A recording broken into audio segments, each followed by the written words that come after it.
सहकारी समितियां जो थी बिहार सहकारी अधिनियम 1935 और 1996 जो अधिनियम है उसके तहत गठित की जाती हैं और उनका रेगुलेशन किया जाता है।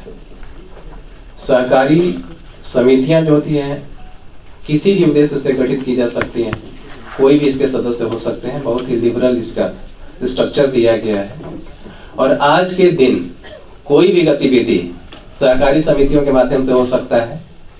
किसी भी तरह का व्यवसाय सहकारी समितियों के माध्यम से हो सकता है और उसमें जो मेंबर की संख्या है वो अनलिमिटेड हो सकती है।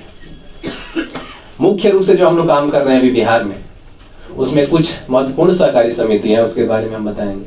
जैसे पैक्स जो है, प्राइमरी एग्रीकल्चर क्रेडिट सोसाइटी जो है, बिहार में पंचायत स्तर तक को टर्मिनस कर दिया गया है। मतलब प्रत्येक पंचायत में एक पैक्स का गठन पूर्व से ही अधिनियम के माध्यम से कर दिया गया है। इसके अलावा मत्स्यजीवी सहकारी समितियां होती हैं जो अधिनियम के माध्यम से ही प्रखंड स्तर तक गठित है। मतलब प्रत्येक प्रखंड में एक मत्स्यजीवी सहकारी समिति होगी। सब्जी उत्पादन के लिए मुख्य रूप से हम लोग प्राइमरी वेजिटेबल कोऑपरेटिव सोसाइटी का गठन किए हैं जो कि प्रखंड स्तर की समिति है, तो प्रखंड स्तर पे कार्य करेगी। तो ये सब सहकारी समितियां एक उनका ज्योग्राफिकल एरिया जिसमें काम करती हैं। इसके अलावा मैं बताना चाहूंगा डेयरी, मत्स्य और पशु संसाधन विभाग का जो कॉम्फेड मिल्क फेडरेशन है, उनके द्वारा प्रत्येक गांव में एक सहकारी समिति का गठन किया जा रहा है। सहकारी अधिनियम के तहत निबंधक की जो शक्तियां हैं वो एमडी कॉम्फेड को पहले से प्रत्यार्पित की गई हैं, उनको दी गई हैं और अन्य सपोर्ट कॉम्फेड को दिए जा रहे हैं। आपको पता होगा कि 7 निश्चय 3 के तहत सरकार ने निर्णय लिया कि प्रत्येक गांव में डेयरी कोऑपरेटिव सोसाइटी का गठन होगा। इसके तहत कॉम्फेड के द्वारा काम किया जा रहा है। जस्ट हम जानकारी देना चाहते हैं कि ये भी सहकारी समिति है।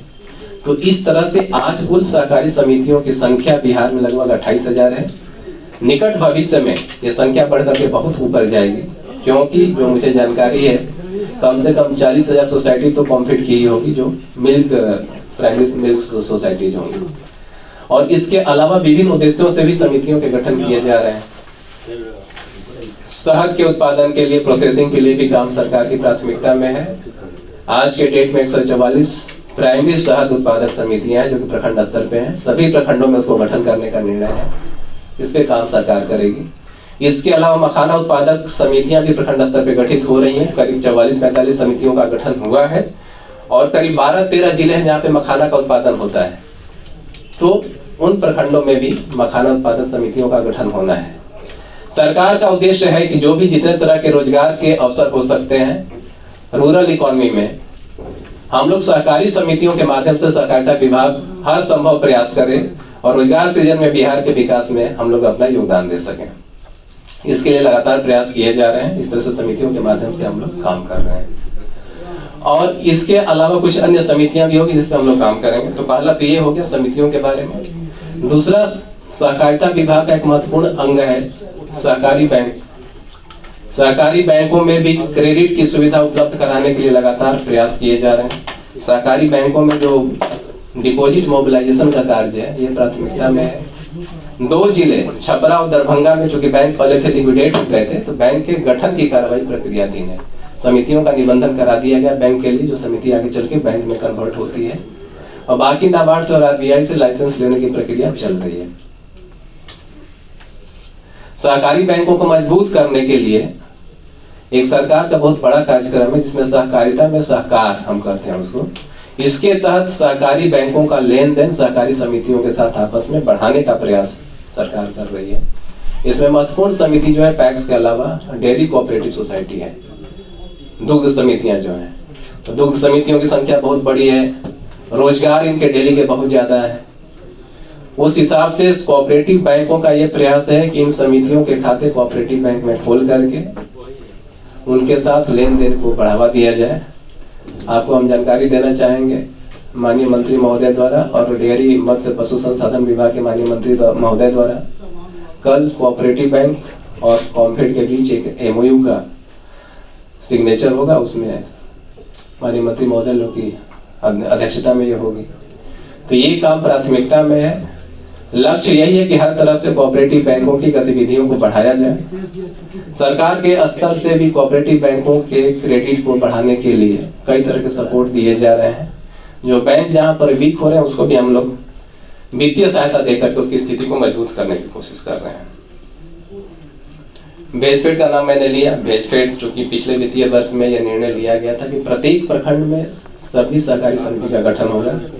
इस वित्तीय वर्ष में आज के डेट में सभी प्रखंडों में पीवीसीएस सब्जी सहकारी समिति का गठन हो गया है और प्रमंडल स्तर पे यूनियन का गठन हो चुका है। कुल 8 यूनियन पहले से गठित है।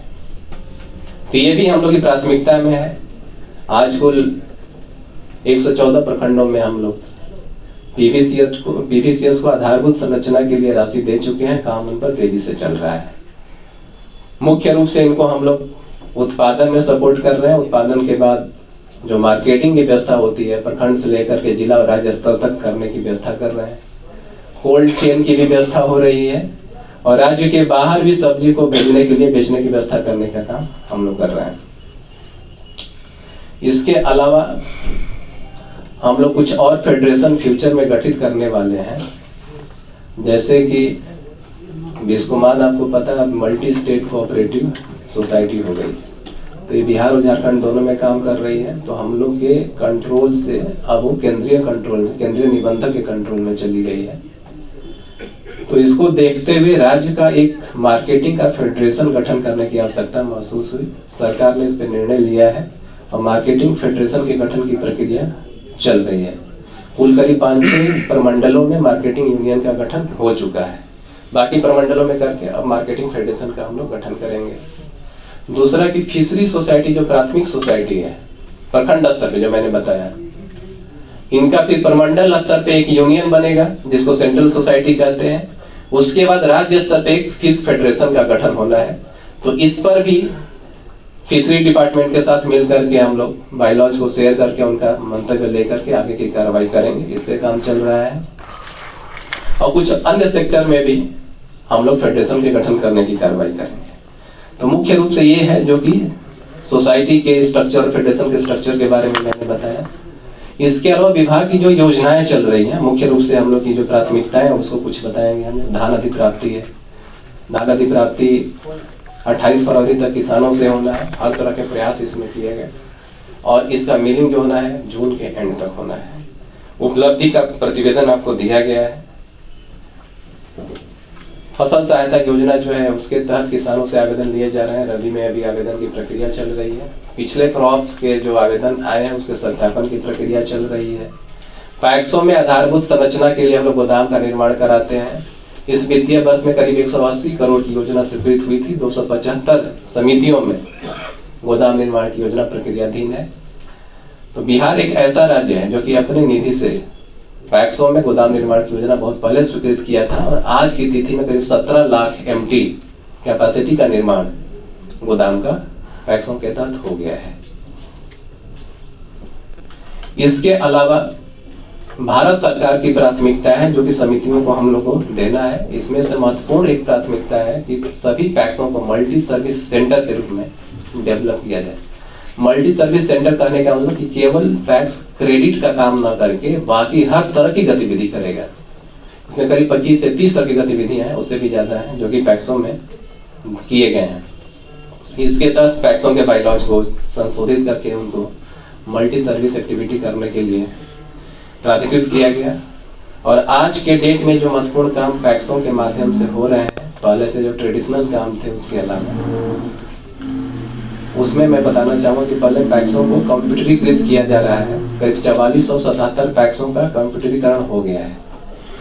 और मुझे बताते हुए खुशी हो रही कि उसमें से बहुत सारे पैक्स, करीब 4420 पैक्स आज के डेट में फुल्ली अपना जो व्यवसाय रोजगार है कंप्यूटर के माध्यम से ऑनलाइन कर रहे हैं। 100 पैक्स कॉमन सर्विस सेंटर के रूप में काम कर रहे हैं। जो कॉमन सर्विस सेंटर सुविधा केंद्र होता था, जिसको हम लोग वसुधा सुविधा इत्यादि कहते थे, गांव में पंचायत स्तर पे एक होता था, तो उसके पैरेलल आज पैक्सों में भी सुविधा केंद्र, वसुधा केंद्र के रूप में काम करने के लिए हम लोग चालू कर दिए हैं। आम जन किसी भी सेवा की सहूलियत के लिए इन पैक्सों में जाकर के नॉमिनल जो सरकार का फीस निर्धारित है वो दे करके जो भी सर्विसेज ऑनलाइन है वो अपना घर पे ही अवेल करा सकते हैं। इसके अलावा फर्टिलाइजर का व्यवसाय पैक्सों के द्वारा किया जा रहा है। महत्वपूर्ण प्राथमिकता है कि सभी पैक्सों को हम लोग फर्टिलाइजर का लाइसेंस दिलवाएं। कृषि विभाग से समन्वय करके पैक्सों को पहले 15 दिन की ट्रेनिंग दी जा रही है, फिर उनको लाइसेंस उपलब्ध कराए जा रहे हैं और फिर फर्टिलाइजर का अलॉटमेंट हो रहा है। तो ये भी प्राथमिकता में है। किसान समृद्धि केंद्र के रूप में पैक्सों को कन्वर्ट किया जा रहा है, जिसमें कि फर्टिलाइजर के अलावा सॉइल टेस्टिंग किट रहेगा, वहाँ पे बीमारियों के बारे में जानकारी रहेगी और बाकी जो कृषि से संबंधित जानकारियां होती हैं वो भी वहाँ पे दिए जाए।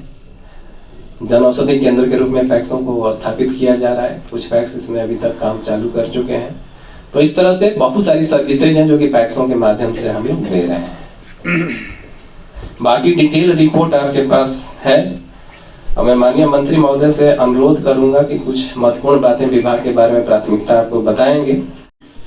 वो काम कर रहे हैं और जिस तरह से उन्होंने कभी गुजरात को सहकारिता के क्षेत्र में उन्होंने आगे किया है, तो मुझे पूर्ण विश्वास है कि आने वाला समय में भारत में भी सहकारिता के क्षेत्र में हम आगे बढ़ेंगे।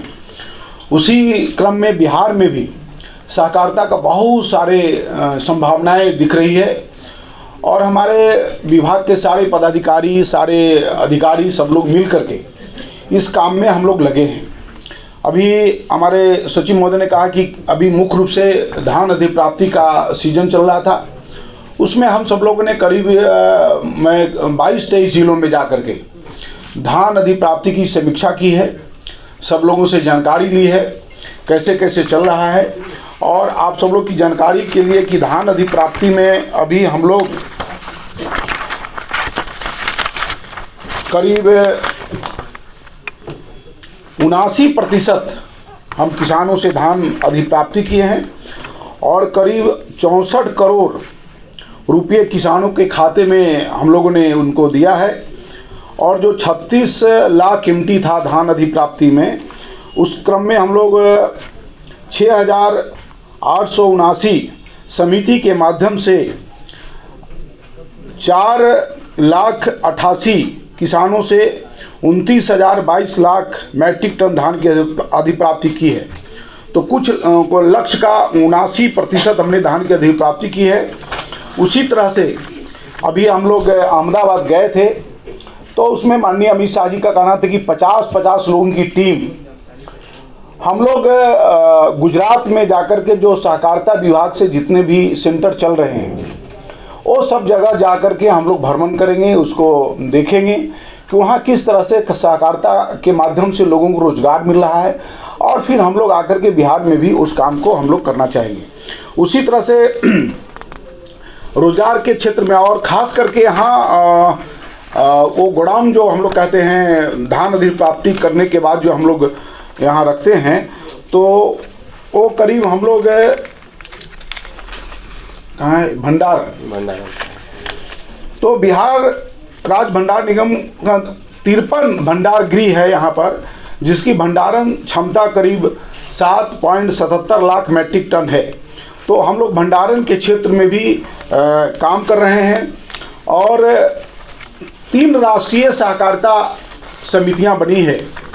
एक तो है भारतीय बीज सहकारी समिति लिमिटेड और national organisation cooperative society limited और एक national export cooperative society limited. इसमें भी बड़ी संख्या में बिहार से लोग सदस्य बन रहे हैं, क्योंकि यह राष्ट्रीय स्तर पर समिति है, इसमें लोग बन रहे हैं। तो आगे हम लोग कई ऐसे, जैसे हमारे सचिव ने कहा कि कोई भी समिति हम लोग जहां संभावना होगी